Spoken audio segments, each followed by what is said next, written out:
Halo teman-teman, yuk ikutin kita dalam menjelajahi keindahan Bali dengan ilmu geomorfologi dan geologi.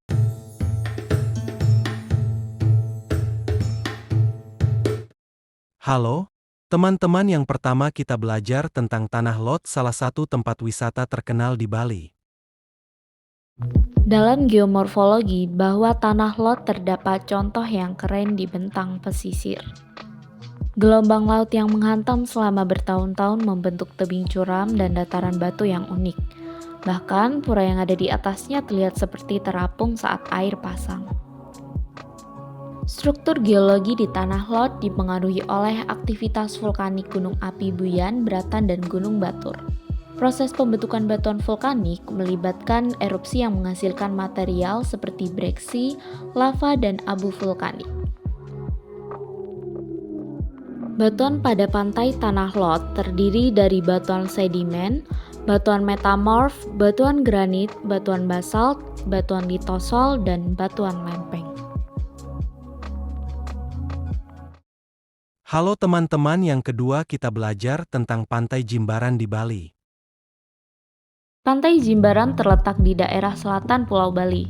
Secara geologi, wilayah ini terbentuk dari batuan kapur dan batuan ini berasal dari dasar laut yang terangkat oleh aktivitas lempeng tektonik. Secara geomorfologi, Pantai Jimbaran memiliki bentuk dataran pantai landai yang terbentuk oleh proses abrasi dan sedimentasi. Halo teman-teman, yang ketiga kita belajar tentang Desa Panglipuran yang terletak di Bali. Dalam geomorfologi, Desa Panglipuran terletak di kawasan perbukitan Kintamani pada ketinggian 700 mdpl. Desa Panglipuran terkenal dengan tata ruang tradisionalnya yang unik dan lingkungan yang terjaga, menjadi salah satu desa terbersih di dunia. Dalam geologi, Desa Panglipuran berada di formasi batuan Gunung Api Buyan, Bratan, dan Batur. Batuan ini penyusun daerah berupa breksi dan lava. Setelah terjadi letusan, bawah tanah di Desa Panglipuran sangat subur, sehingga cocok untuk bercocok tanam. Yang keempat kita belajar tentang Museum Bajrasandhi yang terletak di Bali. Museum Bajrasandhi mengajak kita untuk lebih mengenal bumi dan terdapat monumen perjuangan rakyat Bali.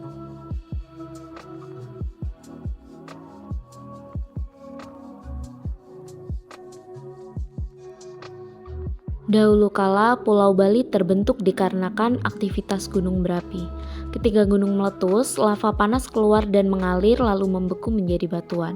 Tanah Bali jadi subur karena hasil abu vulkanik gunung yang menyebar ke seluruh pulau. Hingga kini gunung di Bali dianggap suci oleh masyarakat karena melindungi alam dan kehidupan rakyat Bali. Kita belajar tentang Batur Geopark di Bali. Batur Geopark adalah kawasan vulkanik dengan kaldera besar dan danau batur yang terbentuk dari letusan ribuan tahun yang lalu. Kawasan ini terletak di ketinggian 1031 mdpl. Kawasan ini menjadi bagian dari UNESCO Global Geopark. Letusan Gunung Batur membentuk danau yang cantik yang kita kenal sebagai Danau Batur. Kawasan ini juga penuh dengan batuan vulkanik, sisa-sisa letusan gunung api. Halo teman-teman, kita belajar Ubud Monkey Forest di Bali. Monkey Ubud Forest berada di kawasan dataran tinggi dengan udara sejuk dan mendukung pertumbuhan tanaman tropis. Daerah ini terbentuk dari batuan vulkanik yang berasal dari gunung berapi purba, dan wilayah Monkey Forest juga memiliki lembah-lembah yang dalam dan subur.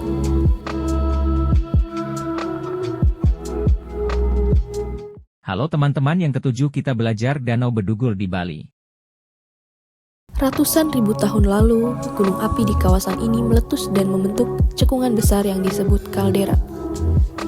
Cekungan tersebut lama-lama terisi oleh air hujan dan jadilah Danau Bratan. Danau Bratan sendiri juga dikelilingi oleh perbukitan hijau. Danau Bratan disebabkan oleh proses erosi dan pelapukan batuan selama ribuan tahun. Bentuk perbukitan yang melingkar dan juga dijadikan kawasan penampung air yang penting untuk masyarakat Bali. Halo teman-teman, yang kedelapan kita belajar Botanical Garden di Bali. Kebun Raya Bali terletak di area yang terbentuk dari aktivitas gunung berapi yang memiliki ekosistem pegunungan tropis di ketinggian 1250 sampai 1450 mdpl. terdapat ilmu yang pelajari bentuk-bentuk permukaan bumi, dan di kebun raya bisa juga melihat bukit-bukit kecil dan lembah yang terbentuk akibat erosi air. Lalu terdapat batuan gunung api Lesong Pohen Sengayang.